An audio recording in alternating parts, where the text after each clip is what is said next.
Hi guys, welcome back to my YouTube channel that is Swapna's tutorial. So ನೀವೇನೇ ನನ್ನ ಚಾನಲ್ಗೆ subscribe ಆಗಿಲ್ಲ ಅಂದರೆ ಪ್ಲೀಸ್ ಸಬ್ಸ್ಕ್ರೈಬ್ ಆಗಿ, ವೀಡಿಯೋಸ್ನ ಲೈಕ್ ಮಾಡಿ, ಶೇರ್ ಮಾಡಿ, ಹಾಗೆ ಕಮೆಂಟ್ ಮಾಡಿ. ಸೊ ಇವತ್ತು ನಾನು ಮಾಡ್ತಿರೋ ಸಬ್ಜೆಕ್ಟ್ ಯಾವುದು ಅಂದರೆ ಫೋರ್ತ್ ಸೆಮ್ BComನ ರಿಸರ್ಚ್ ಮೆಥಡಾಲಜಿ ಅನ್ನೋ ಒಂದು ಸಬ್ಜೆಕ್ಟ್ನ ಎಕ್ಸ್ಪ್ಲೈನ್ ಮಾಡ್ತಿದ್ದೀನಿ. ಅದರಲ್ಲಿ already first chapter and chapter 2 part 1 video already explain ಮಾಡಿ ಅಪ್ಲೋಡ್ ಮಾಡಿದ್ದೀನಿ. ಸೊ ಯಾರ್ಯಾರೆಲ್ಲ ಆ ವೀಡಿಯೋಸ್ನ ನೋಡಿಲ್ವೋ ಒಂದು ಸತಿ ಆ ವೀಡಿಯೋಸ್ನ ನೋಡ್ಕೊಂಡು ಬಂದು ಈ ಒಂದು ವೀಡಿಯೋನ ನೋಡಿ, ಬಿಕಾಸ್ ನಿಮಗೆ ಕಂಟಿನ್ಯೂಷನ್ ಅನ್ನೋದು ಪ್ರಾಪರಾಗಿ ಸಿಗುತ್ತೆ ಅನ್ನೋ ಒಂದು ರೀಸನಿಂದ. ಸೊ ಈ ಒಂದು ವಿಡಿಯೋದಲ್ಲಿ ಚಾಪ್ಟರ್ 2 ರಿವ್ಯೂ ಆಫ್ ಲಿಟ್ರೇಚರ್ನ ಎಕ್ಸ್ಪ್ಲೈನ್ ಮಾಡ್ತಿದ್ದೀನಿ. ಇದು ಬಂದ್ಬಿಟ್ಟು ಪಾರ್ಟ್ 2 ವಿಡಿಯೋ ಆಗಿದೆ. ಸೊ ಈ ರಿವ್ಯೂ ಆಫ್ ಲಿಟ್ರೇಚರಲ್ಲಿ ನಾನು types of review of literature ಹಾಗೆ ಸೋರ್ಸಸ್ ಆಫ್ ಲಿಟ್ರೇಚರ್ನ ನಾನು ಈ ಒಂದು ವಿಡಿಯೋದಲ್ಲಿ ಎಕ್ಸ್ಪ್ಲೈನ್ ಮಾಡ್ತಾ ಹೋಗ್ತೀನಿ. ಓಕೆನಾ? So types of review of literature ಯಾವುದೆಲ್ಲ ಟೈಪ್ಸ್ ಇದೆ ಅಂದರೆ ಇಲ್ಲಿ ಕಾಮನ್ಲಿ 5 ಟೈಪ್ಸ್ ಇದೆ. ಓಕೆನಾ? So first one narrative review ಅಂದರೆ ಏನು? ಸೊ ರಿವ್ಯೂ ಆಫ್ ಲಿಟ್ರೇಚರ್ ಅಂದರೆ ನಿಮ್ಗೆ ಆಲ್ರೆಡಿ ಗೊತ್ತಿದೆ. ಏನು ರಿವ್ಯೂ ಆಫ್ ಲಿಟ್ರೇಚರ್ ಅಂದರೆ ಬುಕ್ಸ್ ಆಗಿರ್ಬೋದು, ಜರ್ನಲ್ಸ್ ಆಗಿರ್ಬೋದು, ಅಥವಾ ಆರ್ಟಿಕಲ್ಸ್ ಆಗಿರ್ಬೋದು, ಒಂದ್ಸತಿ ನಾವು ನೋಡ್ತೀವಿ. ಓಕೆನಾ? ವೆದರ್ ಆಲ್ರೆಡಿ ಏನೇನೆಲ್ಲ ಅಚೀವ್ ಮಾಡಿದ್ದಾರೆ ಅಥವಾ ಆಲ್ರೆಡಿ ಏನೇನೆಲ್ಲ ರಿಸರ್ಚ್ ಮಾಡಿದ್ದಾರೆ, ಇನ್ನೇನು ನಾವು ರಿಸರ್ಚ್ ಮಾಡಬೇಕು ಅಂತ ಹೇಳಿ ತಿಳ್ಕೊಳ್ಳೋದಕ್ಕೆ ರಿವ್ಯೂ ಆಫ್ ಲಿಟ್ರೇಚರ್ನ ನೋಡ್ತೀವಿ ಅಲ್ವಾ? ಸೊ ರಿವ್ಯೂ ಆಫ್ ಲಿಟ್ರೇಚರಲ್ಲಿ ಟೈಪ್ಸ್ ಫಸ್ಟ್ ಒಂದು ನರೇಟಿವ್ ರಿವ್ಯೂ ಅಂದರೆ ಏನು? Simple explanation of previous study. ಅಂದರೆ ಏನು ಗೊತ್ತಾ, ಇವಾಗ ನಾವು ಈಗ ನನ್ನ ನೋಡಿ, ನನ್ನ ಒಂದು ಯೂಟ್ಯೂಬ್ ಚಾನಲಲ್ಲಿ ಕನ್ನಡ ಲೆಸನ್ಸ್ ಹಾಕಿದ್ದೀನಿ ಅಲ್ವಾ?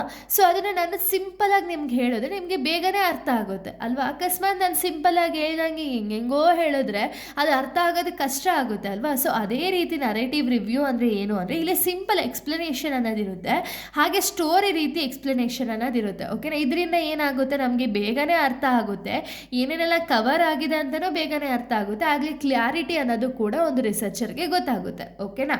ಅದನ್ನು ನಾವು ನರೇಟಿವ್ ರಿವ್ಯೂ ಅಂತೀವಿ. ಇನ್ನು ನೆಕ್ಸ್ಟ್ ಬಂದುಬಿಟ್ಟು ಸಿಸ್ಟಮ್ಯಾಟಿಕ್ ರಿವ್ಯೂ ಅಂದರೆ ಏನು? Organised and step by step review ಅಂತ ಹೇಳಿ. ಸಿಸ್ಟಮ್ಯಾಟಿಕ್ ಅಂದರೆ ಒಂದು ಆರ್ಗನೈಸ್ಡ್ ಅಥವಾ ಒಂದು ರಿಸರ್ಚ್ ರಿವ್ಯೂ ಆಫ್ ಲಿಟ್ರೇಚರಲ್ಲಿ ಒಂದು ಪ್ರೋಸೆಸ್ ಇದೆ ನೋಡಿ, ಆ ಪ್ರೋಸೆಸ್ನ ಅವ್ರು ಫಾಲೋ ಮಾಡ್ಕೊಂಡು ಹೋಗ್ತಾರೆ. ಓಕೆನಾ? ಒಂದು ಸ್ಟೆಪ್ ಬೈ ಸ್ಟೆಪ್ ಇರುತ್ತೆ, ಆ ಬೇಸಿಸ್ ಮೇಲೆ ಒಂದು ರಿಸರ್ಚರ್ ಏನಿರ್ತಾರಲ್ಲ ಅದನ್ನು ನೋಡಿ ಅವರು ತಿಳ್ಕೊಬೇಕು, ಏನೇನೆಲ್ಲ ರಿಸರ್ಚ್ ಆಗಬೇಕು, ಏನು ರಿಸರ್ಚ್ ಮಾಡಬೇಕು ಅಂತ ಹೇಳಿ. ಓಕೆನಾ? ಸೊ ನೆಕ್ಸ್ಟು ಥಿಯರಿಟಿಕಲ್ ಅಂದರೆ ಏನು? Based on theories and concepts. So based on theories and concepts reviews ಅನ್ನೋದಿದ್ರೆ ಅದನ್ನು ನಾವು ಥಿಯರಿಟಿಕಲ್ ರಿವ್ಯೂಸ್ ಅಂತ ಹೇಳಿ ಕರಿತೀವಿ. ಓಕೆನಾ?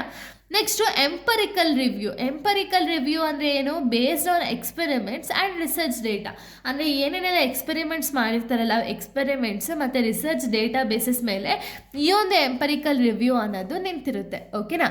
ನೆಕ್ಸ್ಟು ಕಾನ್ಸೆಪ್ಚುವಲ್ ರಿವ್ಯೂ ಅಂದರೆ ಏನು? Focus on ideas and models. Ideas ಮತ್ತು ಮಾಡೆಲ್ ಮೇಲೆ ಫೋಕಸ್ ಅನ್ನೋದನ್ನು ಮಾಡಿದ್ರೆ ಅದನ್ನು ನಾವು ಕಾನ್ಸೆಪ್ಚುವಲ್ ರಿವ್ಯೂಸ್ ಅಂತ ಹೇಳಿ ಕರಿತೀವಿ. ಓಕೆನಾ? ಸೊ ಈ ರಿವ್ಯೂ ಆಫ್ ಲಿಟ್ರೇಚರ್ದು ಟೈಪ್ಸ್ ನಿಮಗೆ ಮೇ ಬಿ 2 ಮಾರ್ಕ್ಸ್ಗೂ ಕೇಳುವಂಥ ಒಂದು ಚಾನ್ಸಸ್ ಇದೆ, ಹಾಗೆಯೇ ನಿಮಗೆ 5 or 12 ಮಾರ್ಕ್ಸ್ಗೂ ಕೇಳುವಂಥ ಒಂದು ಚಾನ್ಸಸ್ಗಳಿದೆ. ಓಕೆನಾ? Next sources of literature. So sources of ಲಿಟ್ರೇಚರಲ್ಲಿ ಎಷ್ಟು ಟೈಪ್ಸ್ ಇದೆ ಅಂದರೆ 3 ಟೈಪ್ಸ್ ಇದೆ. ಓಕೆನಾ? ಸೊ 3ಅಲ್ಲಿ ಫಸ್ಟ್ ಒನ್ ಬಂದುಬಿಟ್ಟು ಸೋರ್ಸಸ್ ಆಫ್ ಲಿಟ್ರೇಚರ್ ಅಂದರೆ ಏನು ಅಂದರೆ ಎಲ್ಲೆಲ್ಲಿಂದ ಒಂದು ರಿವ್ಯೂ ಮಾಡಬೇಕಾದ್ರೆ ಎಲ್ಲೆಲ್ಲಿಂದ ನಾವು ಒಂದು ಇನ್ಫಾರ್ಮೇಷನ್ನ ಕಲೆಕ್ಟ್ ಮಾಡ್ಕೊಳ್ತೀವಿ ಅಂತ. ಓಕೆನಾ? ಸೊ ಫಸ್ಟು ಪ್ರೈಮರಿ ಸೋರ್ಸ್ ಅಂದರೆ ಏನು ಅಂದರೆ ಒರಿಜಿನಲ್ ಇನ್ಫಾರ್ಮೇಷನ್. ಓಕೆನಾ? ಇದು ಬಂದುಬಿಟ್ಟು ಒರಿಜಿನಲ್ ಅಥವಾ ಇದು ಫಸ್ಟ್ ಹ್ಯಾಂಡ್ ಡೇಟಾ ಅಂತಲೂ ಹೇಳಿ ನಾವು ಕರಿತೀವಿ. ಓಕೆನಾ? ಸೊ ನೋಡಿ, ರಿಸರ್ಚ್ ಆರ್ಟಿಕಲ್ಸಿಂದ ನಮ್ಗೆ ಇನ್ಫಾರ್ಮೇಷನನ್ನು ನಾವು ಕಲೆಕ್ಟ್ ಮಾಡ್ತೀವಿ ಅಲ್ವಾ? ಥೀಸಿಸಿಂದ ಅಥವಾ ರಿಸರ್ಚ್ ರಿಪೋರ್ಟಿಂದ ಅಥವಾ ಗೌರ್ಮೆಂಟ್ ರಿಪೋರ್ಟಿಂದ, ಈ ಬೇಸಿಸ್ ಮೇಲೆ ನಾವು ಒಂದು ಸೋರ್ಸಸ್ ಆಫ್ ಲಿಟ್ರೇಚರ್ ಅನ್ನೋದನ್ನ ನಾವು ಕಲೆಕ್ಟ್ ಮಾಡೋದಕ್ಕೆ ಸ್ಟಾರ್ಟ್ ಮಾಡ್ತೀವಿ. ಓಕೆನಾ? ಸೊ ಇದು ಪ್ರೈಮರಿ ಡೇಟಾ ಅಥವಾ ನಮಗೆ ಪ್ರೈಮರಿ ಸೋರ್ಸ್ ಅಂತ ಹೇಳಿ ಕರಿತಿದ್ದೀವಲ್ಲ. ಸೊ ಇದು ಬಂದುಬಿಟ್ಟು ಒರಿಜಿನಲ್ ಇನ್ಫಾರ್ಮೇಷನ್ನ ಇಲ್ಲಿ ಸ್ಟೋರ್ ಮಾಡಿರ್ತಾರೆ. ಓಕೆನಾ? ಇನ್ನು ಸೆಕೆಂಡರಿ ಸೋರ್ಸ್ ಅಂದರೆ ಏನು ಅಂದರೆ ಕಲೆಕ್ಟೆಡ್ ಫ್ರಮ್ ದಿ ಪ್ರೈಮರಿ ಅಂದರೆ ಏನು? ಸೊ ಇಲ್ಲಿ ಬಂದುಬಿಟ್ಟು ನಾವು ಆಲ್ರೆಡಿ ಯಾರೋ ರಿಸರ್ಚ್ ಮಾಡಿರ್ತಾರಲ್ಲ ಅಲ್ಲಿಂದ ಕಲೆಕ್ಟ್ ಮಾಡ್ತೀವಿ. Example text book, reference book. So ಇದೆಲ್ಲ ಆಲ್ರೆಡಿ ಟೆಕ್ಸ್ಟ್ ಬುಕ್ಕಲ್ಲಿ ಆಲ್ರೆಡಿ ಯಾರೋ ಕಲೆಕ್ಟ್ ಮಾಡಿ ಮೆನ್ಷನ್ ಮಾಡಿರ್ತಾರೆ, ಅದನ್ನು ನಾವು ತೊಗೊಳ್ತೀವಿ ಅಷ್ಟೇ ಅಲ್ವಾ? ಸೊ ಅದನ್ನು ನಾವು ಸೆಕೆಂಡರಿ ಸೋರ್ಸ್ ಅಂತ ಹೇಳಿ ಕರಿತೀವಿ. ಓಕೆನಾ?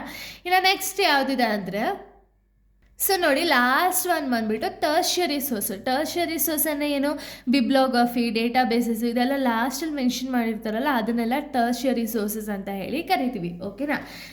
ಸೊ ಇಲ್ಲಿಗೆ ಈ ಒಂದು ಟಾಪಿಕ್ ಅನ್ನೋದು ಕಂಪ್ಲೀಟ್ ಆಗುತ್ತೆ. ಸೊ ಈ ಒಂದು ಟಾಪಿಕಲ್ಲಿ ನೀವು types of review of literature ಹಾಗೆ ಸೋರ್ಸಸ್ ಆಫ್ ಲಿಟ್ರೇಚರ್ನ ಹೇಳಿದ್ದೀನಿ. ಸೊ ನೆಕ್ಸ್ಟ್ ವೀಡಿಯೋದಲ್ಲಿ ನಾನು ಬೇರೆ ಒಂದು ಟಾಪಿಕ್ನ ಎಕ್ಸ್ಪ್ಲೈನ್ ಮಾಡ್ತೀನಿ. So thank you guys, thanks for watching.